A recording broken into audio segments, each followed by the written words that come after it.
Hello, everybody, and welcome to Grimwit with Dimwits. I'm T. And I'm Blondie.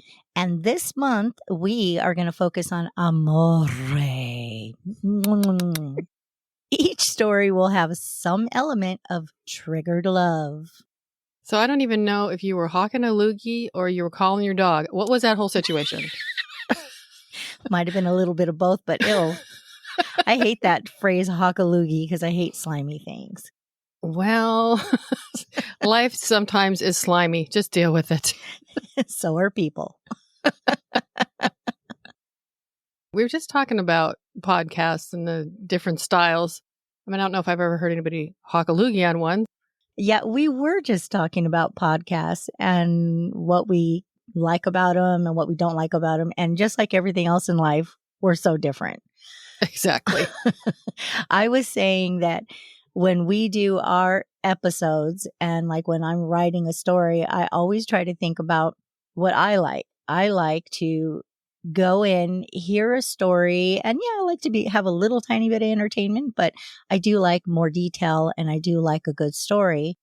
Whereas there's some podcasters that it's more entertainment and less story. And then I feel like I've got to bounce around because this podcaster is great at storytelling, but they don't include a lot of details.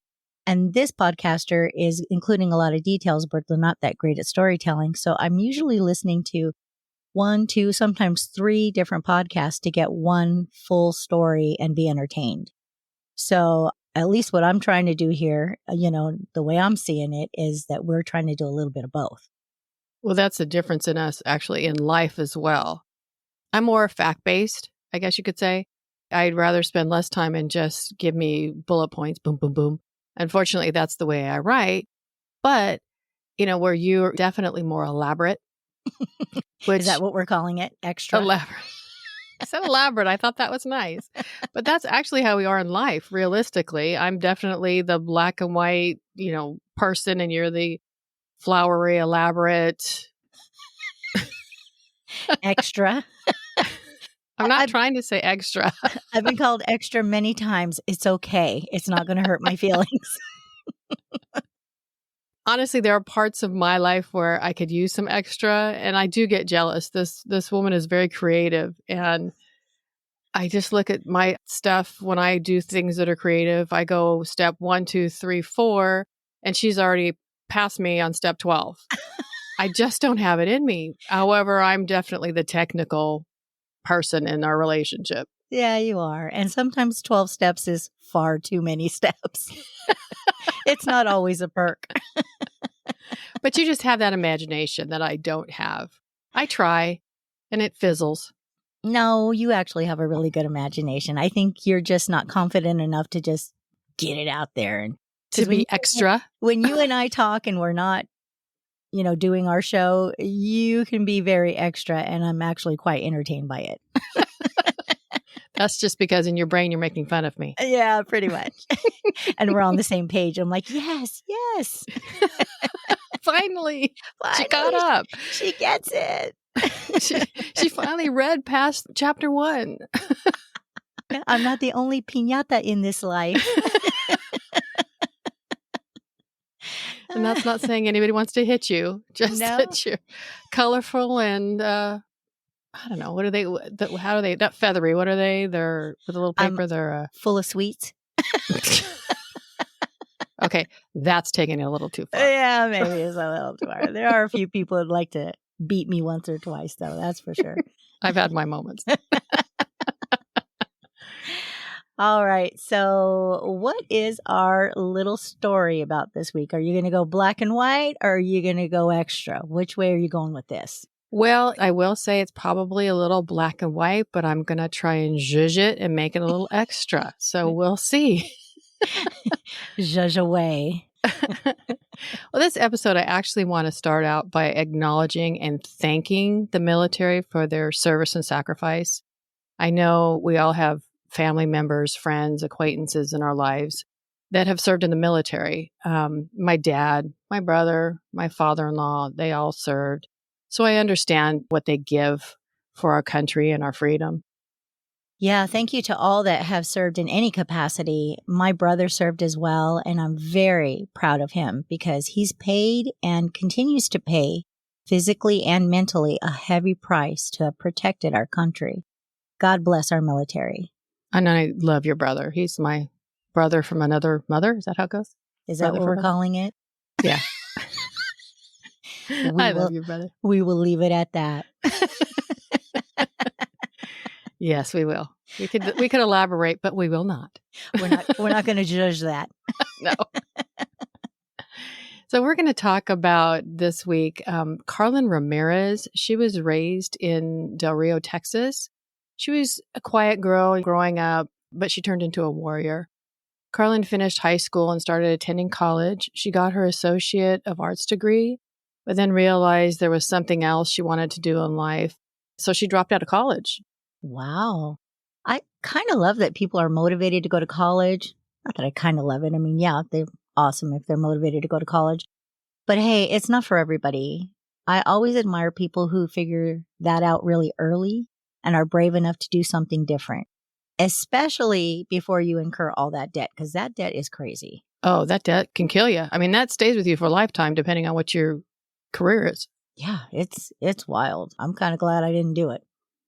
So Karlyn, she wanted to follow in the footsteps of her mother and her aunt, and she enlisted in the Army, which I thought was very brave. So at 21, she enlisted, she did her training, and in 2013, as a private first class, she was deployed to South Korea. Nice. Yeah. Retired Sergeant Leroy McDaniels described Karlyn as, quote, she wanted to see the world and to go help people. She just had this hunger and this drive and wanted to do better and wanted to be better and wanted to make the world a better place for everybody, end quote. I love that too. That's awesome. During Karlyn's South Korea deployment, she met a man who she described as independent, very confident, and very attractive. She fell madly in love with him. He was her superior, Staff Sergeant Maliek Kearney, and he was 35. Kearney was very respected, very good at his job. He was a chemical, biological, radiological,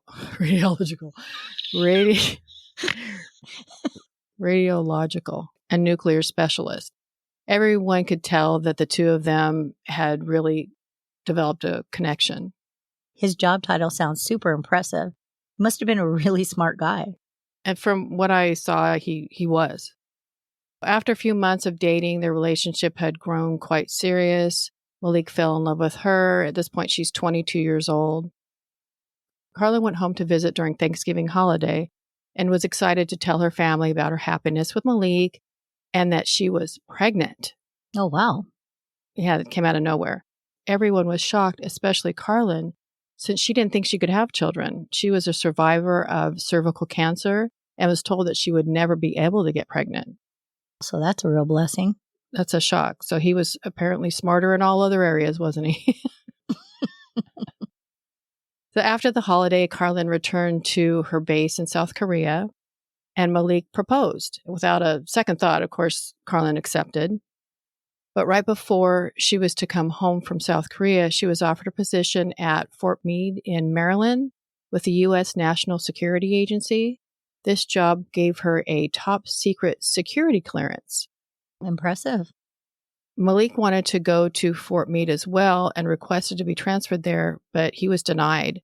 He was sent to Fort Jackson in South Carolina, and it seemed that before their family could even start, they're already being separated. Kind of sad. That's not cool that they were kept apart. Had they already gotten married?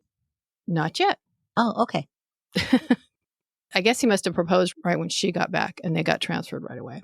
Oh, okay. Gotcha. Karlyn moved into a townhome in a large complex that was used basically by military personnel, and she shared her townhome with her roommate, Marissa. Now, on April 23rd, 2015, Catalea Vale Kearney was born. They called her Vale for short. Maliek came to the hospital to be with Karlyn during the birth of his daughter, and they were both just ecstatic about life at this point. I love the name, too. Super different. Can you imagine her outside playing and someone's calling from the house to have her come in? Catalea. Catalea. It's beautiful, though. It is. The military's rules were about to change in regards to senior and lower ranked soldiers as far as being married. So 3 months after Vale was born, Karlyn and Maliek got married.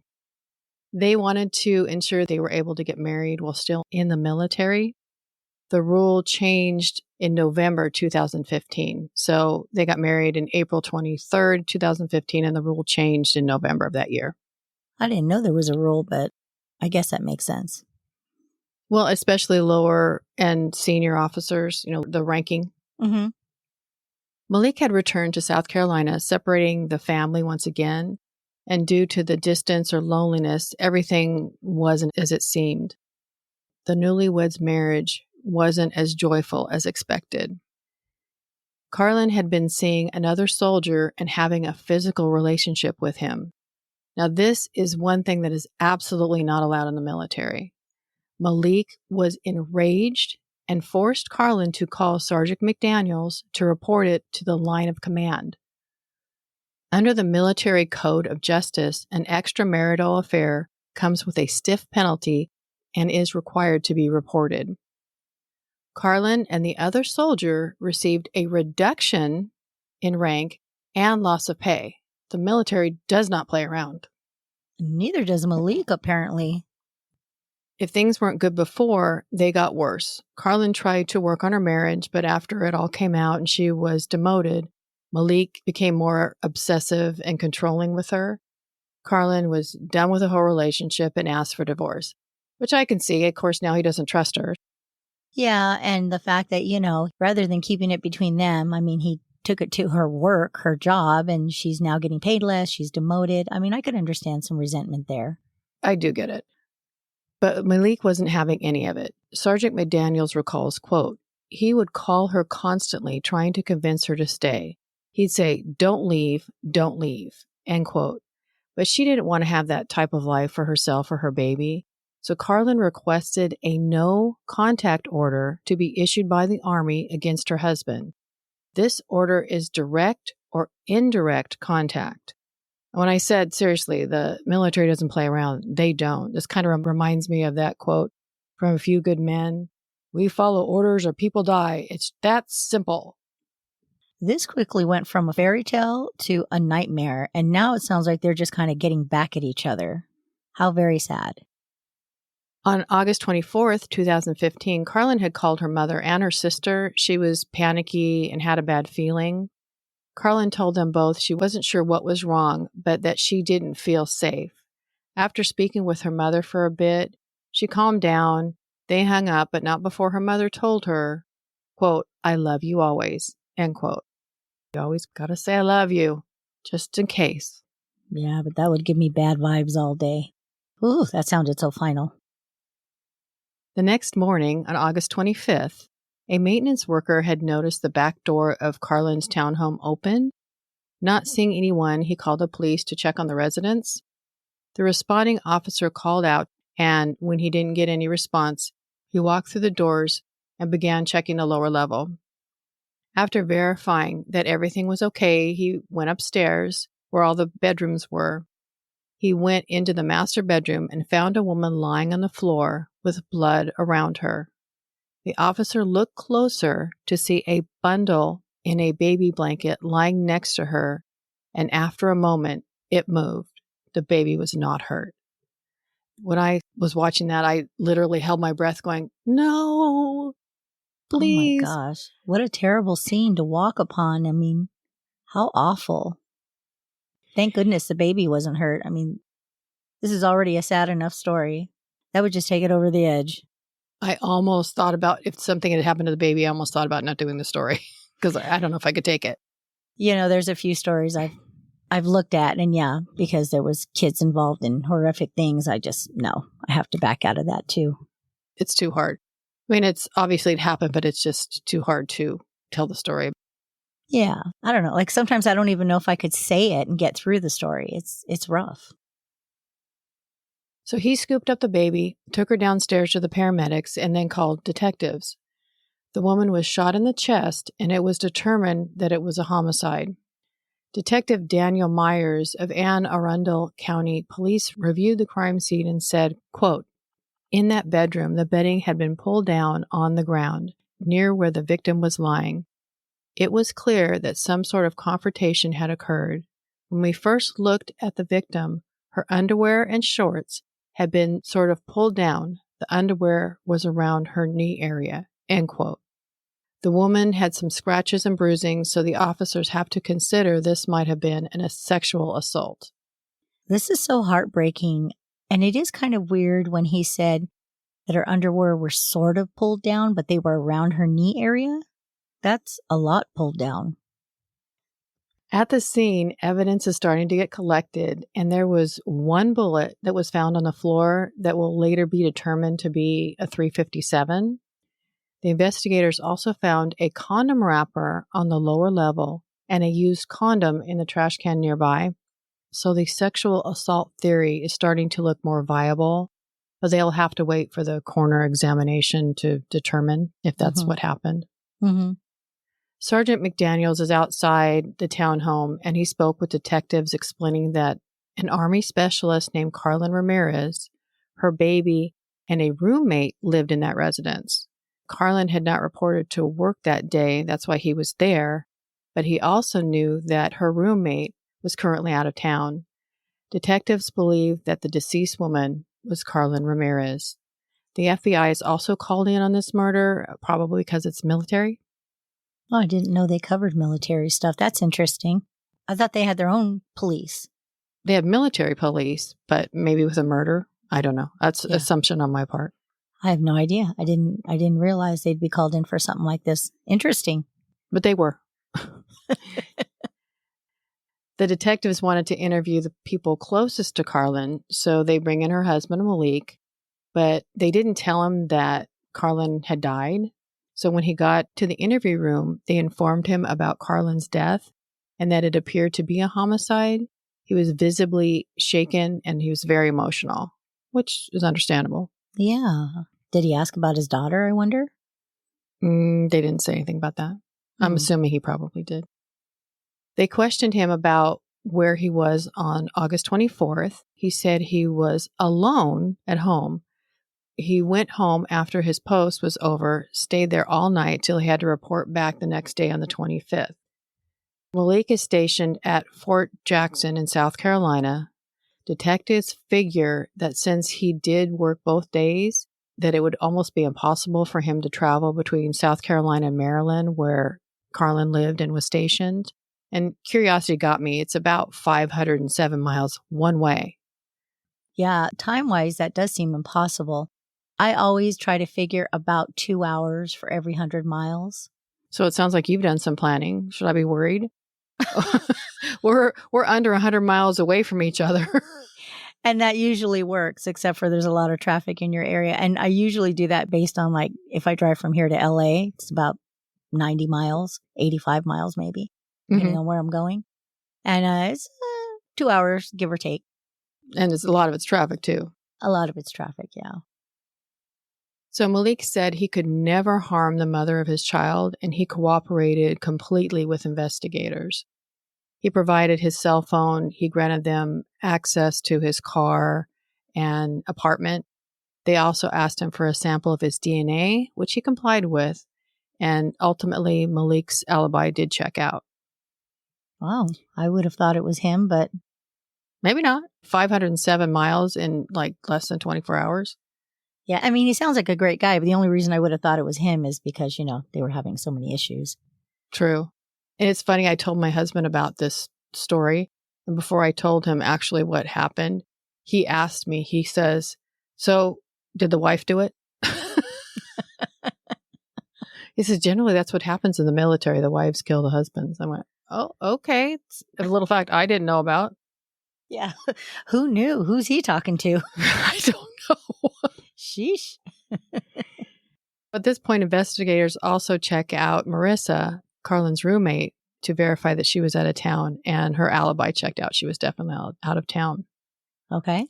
Detective Kelly Harden from Anne Arundel Police said, quote, "We learned that not only was she involved with her estranged husband, Maliek Kearney, She was also involved in an office romance with another soldier who is married. Ooh. So this is the one that Maliek made Karlyn call about. The same guy. Oh, they were still involved? The detective had just learned that at some point she'd been involved with him. Oh, okay, gotcha. It was new information for her. For the detective, yeah. Honestly, if you think about it, natural instinct would kick in and you'd think, ooh, okay, so could it have been him or maybe his wife? That's right. As the investigation continues, the detectives receive information regarding the evidence collected, specifically the condom. The condom apparently did its job and DNA was found in it. A post-mortem examination of Karlyn showed that she was shot 3 times. It also indicated there was no sexual assault immediately before she was killed. This was a point of interest since the crime scene seemed to show possible sexual assault, but since it did not occur, the scene appeared to be staged. It was also determined that Karlyn was shot with a .357 handgun. The investigation now moved to the soldier Karlyn was in a physical relationship with at work. And it must have been withholding the names to protect the innocent kind of thing here because I could not find his name anywhere. The only thing I found was that he was a soldier and a sergeant. She seems to have a thing for men with authority. I mean, her husband, now this guy. I get that attraction as long as they, don't try to boss me. Well, isn't that the point of being an authority? The bossing issue? Yeah, but that stuff has to stay at work. Don't bring that crap home. Gosh. The sergeant was brought in to be questioned, and he said, quote, he was devastated to learn about Karlyn's passing, end quote. He was overwhelmed with emotion. He explained that he wasn't angry about being demoted and that actually they continued to see each other secretly. Oh, wow. So he's fully admitting. He must have really cared for her. He did. He's not hiding anything. Wow. There were further questions asked of the sergeant to which he was very forthcoming. He said the last time he saw Karlyn was on Sunday, August 23rd, that she had gotten a babysitter for her daughter and they got together. They were intimate. He used a condom and discarded it in the trash can where they found it. Investigators asked him where he was on the 24th. He said he was at home all night. He gave them his cell phone showing communications between him and Karlyn, along with letting them search his car and his living quarters. The sergeant took a polygraph that he completely passed. The investigators couldn't find any evidence that he was lying or that he was anywhere near Karlyn's home at the time that she was murdered. So the sergeant is now checked off the suspect list. I'm glad to hear that. He sounds like he was a decent guy and maybe he really cared for her. I honestly think he did. Yeah. And it's funny. I wanted to bring up, you were talking about her attraction to authority figures. When you think about it, when you're at your office working 8 hours a day, how much time you spend with your coworkers, your bosses, etc. And you almost spend sometimes more awake time with them than you do with your family. I wonder if this is where the term work husbands or work wives come from. Yeah. I mean, I've definitely had a work husband. We were very tight, and that's easy to do because you do spend a lot of time together. I might have even had a work wife or two. I had a couple work husbands as well. Maybe a couple side work wives. Work wives on the side. Let me tell you something. Work wives are definitely more productive than work husbands. I'm just putting that out there. They can multitask. That's right. That's right. Investigators at this point are going through Karlyn's phone, and they discover on the 24th that she had communications with someone where she asked him to spend more time with her. They locate this individual and ask him about his relationship with Karlyn, and he tells them that they hooked up a week earlier. Okay. Karlyn is definitely having fun. I did see something where her family said that the distance between her and Maliek, of course, at this point, things had changed in the relationship, but she was very lonely. And she was 13 years younger than him. So I wonder if that had an effect. Yeah. Sounds like she was just really looking for love and something stable. Yeah, I would agree with that. Her roommate explained to the police what happened a week earlier. that she and Karlyn went to Virginia Beach to visit her family. And one night they decided to have a girls' night out. They were drinking, dancing, and having a wonderful time. And Karlyn ended up having a dance-off with a guy that turned out to be a friend from high school. When was the last time you've had a dance-off? My whole life is a dance-off, and I suck at dancing, so there you go. That explains a lot. Do we need to call you Elaine from Seinfeld? Oh, no. Not that bad. They ended up exchanging numbers and texts for a couple days, and they decided to have dinner. After dinner, they were intimate, and Karlyn texted him a few days later in the hopes that he would come back so they could hang out again, but he declined. Aw. I know. The investigators verified his alibi and that he wasn't anywhere near Maryland around the time of Karlyn's death. At a standstill, investigators go back and look at items collected from Maliek. Going through his phone and data shows that he was in his apartment on August 24th and the morning of the 25th. But the forensic report comes back on his phone that shows something strange, a wipe app that was deleting data from his phone. The report said that most of the data had been deleted, but forensics were able to retrieve bits and pieces. And don't ask me what that app was, because they didn't say. Yuck, like I'm trying to hide bodies over here. No, you were talking earlier about making plans and how many hours for 100 miles. You assumed it was for you, but nah. Mama got to have her freedom. And since I have a jail phobia, I do too. And I only want to go for one day, one night. So that's overkill, literally. Because you're a freak. Quote, we determined by evaluating his cell phone that this wipe app was active during the time of the murder, and more so the next day, which is the day that Karlyn was discovered. Having a wipe app installed on your phone the day that your wife is murdered is very suspicious, end quote, said Detective Kelly Harding. Yeah, not smart. Going through what was recovered from the cell phone, investigators find an exceptional amount of communication with someone listed as Dodo in Maliek's phone. Don't laugh. The number came up belonging to a woman named Dolores Delgado. It's something to laugh at. I mean, I wouldn't want to be listed as Dodo on anybody's phone. Well, that's better than Frodo, especially if you're short and have big, hairy feet. Should I take your name off as Frodo? I have little hairy feet, okay? Dolores Delgado is 30 years old and from New York. And she was in the military and served in Iraq. And after her service, she left to pursue a career in the medical field and moved to Merritt Island, Florida. Investigators travel to Florida to question Dolores about Karlyn's murder. When they arrive at her apartment and tell her who they are, she asks if they were here to talk about Maliek. Now, I'm sure as an investigator, that's like a huge flag. They didn't say his name or anything. They just said who they were. Yeah, she just straight up sold him out. She agrees to go to the police station for questioning. Interested in her relationship with Maliek, Dolores begins to explain how they know each other. They met in 2008 while deployed overseas and had been in an on and off relationship ever since. That they would keep in touch over texting and social media and get together when they could. Dolores knew that Maliek was involved with other women and that she was also seeing other men. She said that made their relationship complicated. Sounds like friends with benefits to me. Well, I was Team Maliek until now. Maliek told Dolores that he wanted to get back together with his wife and he was trying very hard. She said she even tried to offer him advice to help him. Investigators told her about Karlyn being murdered. Her reaction was shock. She told them she didn't know anything about it or had any knowledge of it.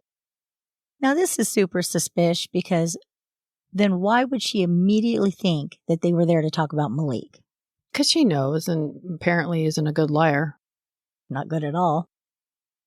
Ken Clark, assistant U.S. attorney for Maryland, said during the interview, quote, she said that the night of the murder, she was at his apartment. She said he was there.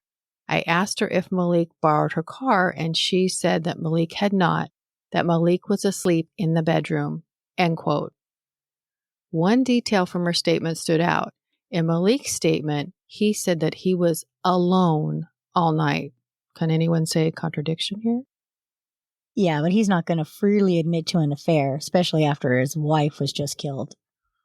Well, and then he'd have to make a phone call to the chain of command. To report himself for having an affair? Yeah.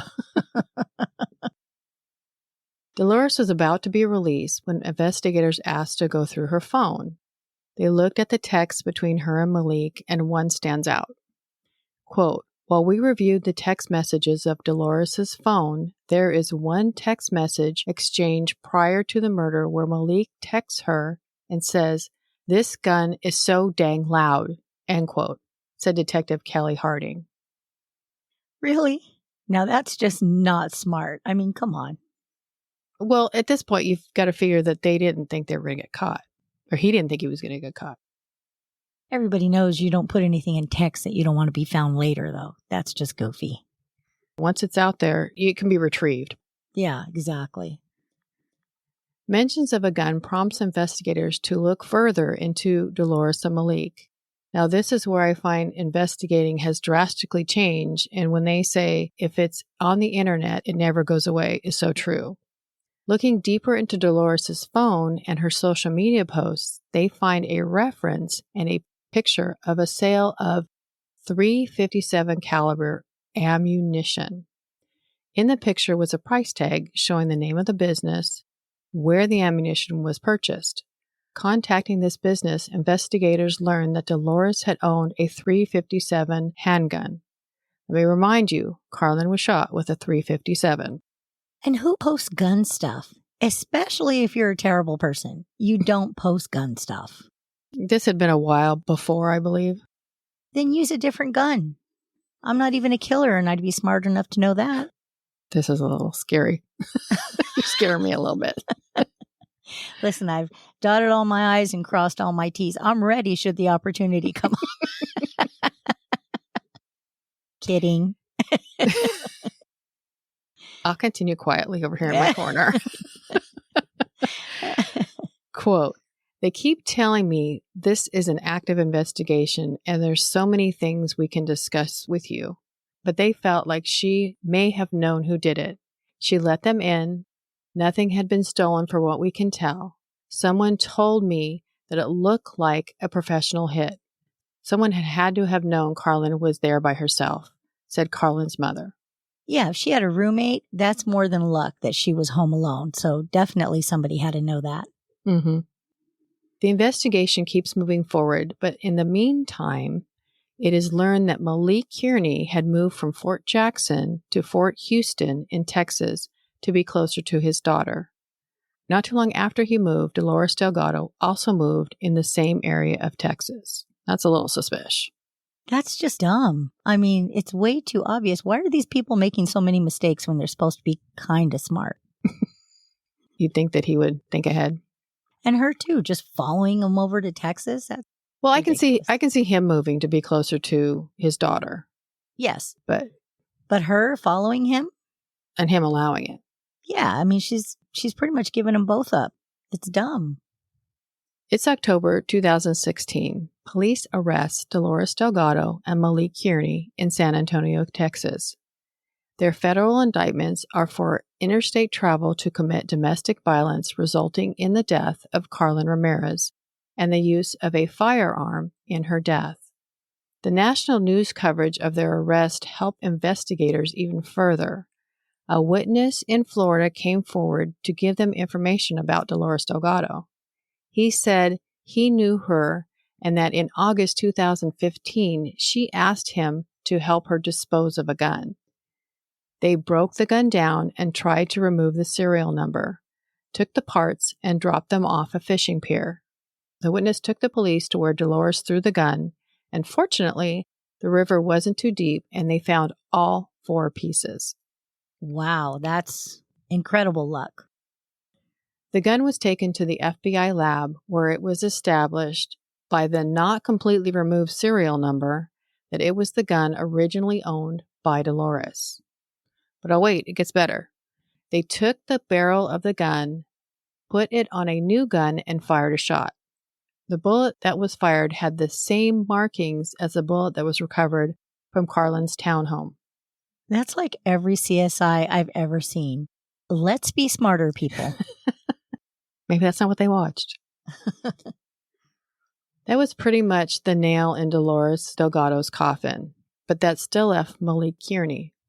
Was she the killer or an accessory? Authorities show Dolores the evidence they have, thinking they would give her a chance to help herself. Such a law and order tactic. Right. She said she would come clean and testify against Maliek. Her confession went like this. On August 24th, she went to Maliek's apartment in the afternoon. She gave him the firearm, ammunition, and her vehicle. Quote, Delgado also purchased large gas cans for Kearney to take with him to Maryland so that he would not have to stop and risk being seen, end quote, according to her plea agreement, the Baltimore Sun reported. Maliek told her to watch streaming programs and to use his cell phone to establish an electronic alibi. Taking her car, Maliek drove to Maryland and didn't return till the next morning. When he got back, Maliek told Dolores exactly what happened. He let himself into the townhome and saw Karlyn and made her go upstairs. She fought with him and tried to fight the gun away. He shot at her, but he missed the first time. The rest of the shots hit her. Trying to make it look like it was a sexual assault, he pulled her pants and underwear down. He put his 4-month-old baby down in her arms and left out the back. I'm so glad that he didn't hurt the baby. But what kind of person, let alone father, leaves the baby on the floor next to her dead mother that he just killed?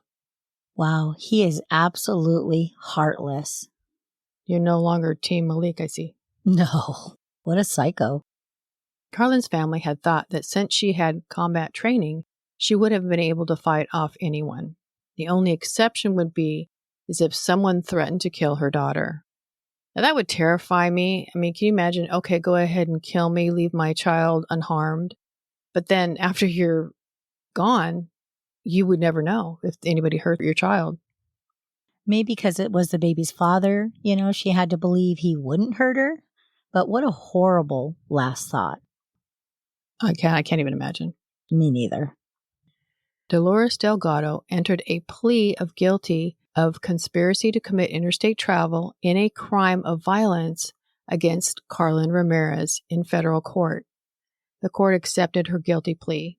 On September 7th, 2018, Dolores Delgado, age 33, was sentenced to 204 months, or 17 years, in federal prison, followed by 5 years of supervised release. There is no parole in the federal system. I didn't know that, but I love it. I would think supervised release would probably be equivalent of parole. No, that's probation. I couldn't think of the word. Isn't that probation? Oh, right. Yeah. On July 16th, 2018, it's time for Maliek Kearney's trial, with Dolores Delgado as star witness for the prosecution. Guillermo Contreras, reporter, San Antonio Express, reported, quote, Dolores' testimony was very powerful to the jury. It showed essentially this control that he had over women, and in this case, he wanted this control over Karlyn. He truly didn't want anyone else to have Karlyn, and that she wasn't giving in, so he decided to kill her, end quote. Maliek's defense team tried to push the blame on Dolores, but the jury wasn't having it. On August 9th, 2018, almost 3 years after the murder of Karlyn Ramirez, Maliek Kearney was found guilty by the jury. He was convicted of both counts: federal interstate travel to commit domestic violence against his wife, and that violence resulted in death, along with the use of a firearm in a domestic violence charge causing death. Maliek was sentenced to life in prison plus 10 years, and the judge also ordered Kearney to pay $492,800 in restitution to the family of Karlyn Ramirez. Maliek Kearney and Karlyn Ramirez were married for 5 weeks before her murder. Vale, Karlyn and Maliek's daughter, is living with her maternal grandmother in Texas. Karlyn's family and friends remember her as always bringing the best out in people, and as an outstanding friend, mother, sister, and soldier. They continue to talk about her to keep her memory alive. What a tragic story. I didn't realize everything went bad only 5 weeks into their marriage. They were together longer than they were married. That's insane. Yeah. Truly a tragic, love gone wrong story. Very sad. Well, thank you for bringing us this story. Another triggered love episode. You're welcome. And we want to remind everybody to have fun, take care, and don't forget to let your grimaginations run wild. Bye. Goodbye, everybody.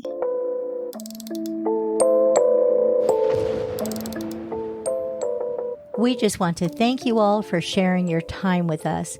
And if you'd like to send in your creepy little grim bits, we would love to hear your personal stories, interests, and suggestions. Please email them to grimwitwithdimwits@gmail.com.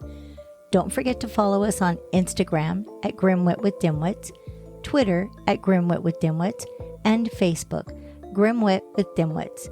Join us every Monday for new episodes, and feel free to share us with your grim-loving friends. We would really appreciate if you would take a minute to rate and review. 5-star ratings go a long way and would really help us out. Until then, we would love it if you'd come back next week to delve with us into the strange and unusual things we just can't wrap our skulls around.